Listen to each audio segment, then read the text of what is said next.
In terms of raw power, this is one of the strongest builds I've played, especially for the cost. Now this is not a budget build by any means. I have over 100 divines invested in my character. However, in the grand scheme of things, that's not even really close to the top end, like the whole build costs less than a mage blood. The idea behind this build was to make a really tanky character using the interaction between Replica Sorrow of the Divine, Mahuxotl's Machination, and Pathfinder's Master Surgeon. Essentially, we use damage shifting to make it so that we only have to worry about fire and chaos res, and we cap our max res at 90 while avoiding a lot of penetration, resulting in a really tanky character with very efficient defenses. In keeping with the theme of efficiency, we're doing damage with Poison Molten Strike, which is pretty nutty with Vengeance Cascade, and has really nice synergy with Pathfinder's damaging ascendancy points.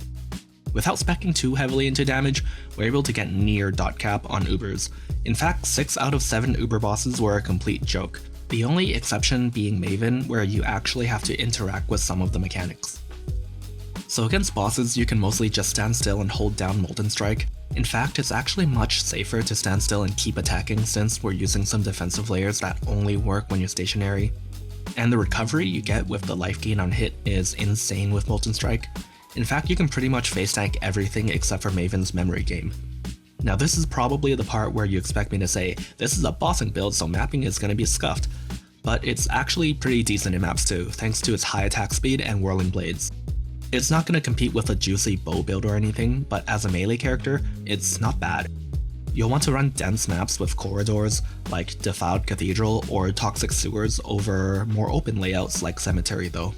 Now, I should mention there are a few buttons in this build. You have your Blessing, Focus, Guard Skill, and Temp Chains, which you'd only really use on bosses, but you'll have to constantly press your Life Flask to keep it up. Now, it isn't as bad as it sounds. With our current Flask duration, it lasts like 10 seconds. There's also a visual indicator you can turn on in-game. Since Replica Sorrow of the Divine makes your Life Flask also recover ES, you know your Life Flask is down when your energy shield stops recovering. And if you have the life bar above your character turned on, you have it in the middle of your screen all the time. Plus, as a Pathfinder, you don't really have to worry about pressing your other flasks except for at the start. Damage scaling is pretty much self-explanatory. We have generic poison scaling like chaos damage, dot multi, but we're using a pneumatic dagger which allows us to use elemental flat damage to poison.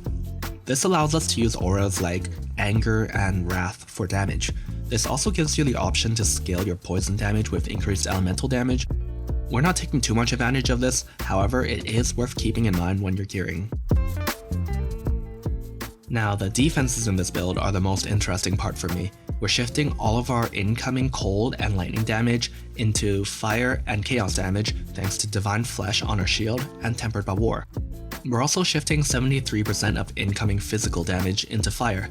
Shifting into fire instead of chaos is better since you get some value from a ruby flask. So this way we only have to worry about scaling those two resistances.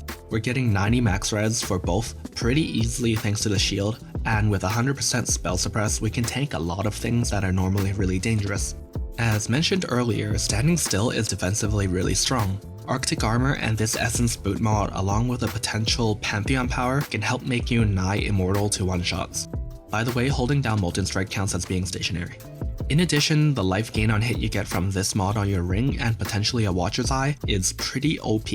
With all your Molten Balls, you're probably hitting like over 100 times a second. This means you can just ignore anything that doesn't one-shot you since you'll recover it back pretty much instantly. Now for this to work, you need to be constantly attacking, so you probably want to be stun immune. We're achieving this through these passives on the tree and a Flask suffix which is boosted by increased Flask effect. We have freeze immunity from Arctic armor, and thanks to this Crucible mod on our shield, we just need a little bit of shock avoidance from an Abyss Jewel since we already get 20% from the tree. If you don't have the Crucible mod, then you'll need to get it on your boots. The crafting process won't change, you'll just be using a different, much cheaper essence. With chill immunity on boots, that pretty much covers the important ailments. Generally, ignites don't bother you too much, but if you want to be completely ailment immune, including alternate ailments like Brittle and Scorch, then you can use a Storm Shroud and skip the chill on your boots. I've included a pretty detailed crafting guide for the items I'm using in the PoE, but I want to go over some key points about gear. There are a bunch of affixes you can get from different pieces of gear, like for example, spell suppress. It doesn't really matter where you get it, but you just need to have 100% in total, including the tree. So if you can get more on gear, you can free up some passive points. We'll also need enough int for wrath. I'm doing this with a good int roll on my boots and some on my jewels. Another good place to get int would be the wrath All's Uprising instead of the anger one we're using. The last mandatory thing you're gonna need to fill out is chaos res. You can do it with 2 good rolls on rare pieces in conjunction with the Circle of Nostalgia. As for the other resistances, you don't need any. You're capped on fire with a ruby flask and cloak of flames, and even though it looks kinda funny, you can completely ignore cold and lightning. Some other good stats you might want on gear are attack speed, increased chaos or elemental damage, dot multi, lots of life, and flask stuff. Also, when you're crafting your gear, you're gonna want a +2 AoE skills somewhere for your Purity of Fire. Getting it to 23 gives you an additional 1% max fire res, which also reduces the amount of aura effect you need to get another point of max fire res. Most of the cost in this build is actually tied to a few pretty expensive items, which you can mostly do without. However, some of them do add a lot of power, and are totally worth it if you can afford it. The Chaos Inoculation Impossible Escape I'm using is usually pretty expensive because it's really strong. It's highly recommended because in addition to giving a lot of damage, it also gives us much needed reservation efficiency and aura effect. Progenesis is also really good in this build because we're already investing in our flasks, and it makes capping chaos res really easy, not to mention how tanky the petrified blood effect makes you. And since we have great life recovery from Master Surgeon, you can just throw in this flask without worrying about the life loss over time. Awaken Multi-Strike and GMP are strictly luxury upgrades if you can afford them. They just give you a nice damage boost. If you can't afford Progenesis, then you can use a regular Amethyst flask, but you'll end up losing a lot of tankiness. The Awaken Gems, feel free to use the regular ones instead, and I guess I should mention this here, but Divergent Herald of Agony is mandatory to cap poison chance. And while technically my Onslaught Circle of Nostalgia wasn't that expensive, I paid like a couple divines for it. Ability is probably going to be an issue, so you can skip the Onslaught or maybe try to get it elsewhere. You want increased chaos damage on it, and the other mod, I'm using Reservation Efficiency. If you can get enough Reservation Efficiency elsewhere like on your helmet, then buff effect would be better. That way you don't need the poison chance on your gloves, and instead you can get something else like Suppression. Then you might be able to drop the Quartz Flask and get Onslaught with a Silver Flask. Now this next one isn't a budget alternative, it's quite the opposite. All's Uprising is actually the budget option. You can get a much better rare amulet with like life, double dot multi, flat damage, increased damage, but it'll be a nightmare to craft. Just buying an All's is much easier and cheaper, and it's not like we're lacking damage. Okay, so flasks are super important in this build.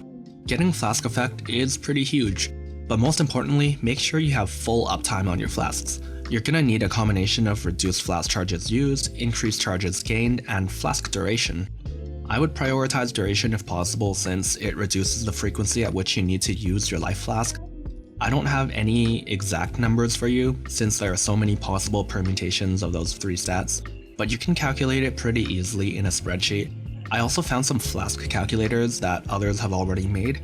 I'll link to them in the description. I personally just went with some good old-fashioned guess and test to avoid doing math. You don't technically have to go infinite on your flasks since most encounters don't last that long. You should be fine if you get really close.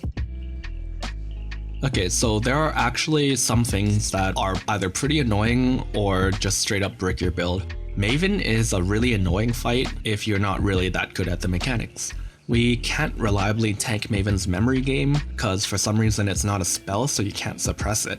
And all the various beams in the fight disable your recovery for 10 seconds, so you lose Everlasting Sacrifice and the ability to use your skills when you run out of ES. I recommend taking Blood Rage off your skill bar during this fight unless you're really confident in your beam avoidance. Eldritch Altars that disable your flask generation also brick the build for the same reason as Maven's recovery preventing mechanics. But also losing your flasks means you're no longer resist capped, stun immune, or suppress capped. The flask charge reduction map mod can also be kind of annoying, but you can generally clear fast enough for that to not be too much of a problem. Here are some MTX tips that might improve your enjoyment of this build. First, if you're gonna run Blood Rage on left click, then you'll have to get used to this sound, unless you have an invisible buff MTX. It also removes the bloody character effect if you're really not that into it. Next, if you have a flashy aura effect, you can put it on your Divine Blessing to have a visible indicator of whether it's active or not in the middle of your screen. Additionally, you can have a Life Flask MTX, that's another uptime indicator. However, I've noticed a bug with this, at least with the one I'm using.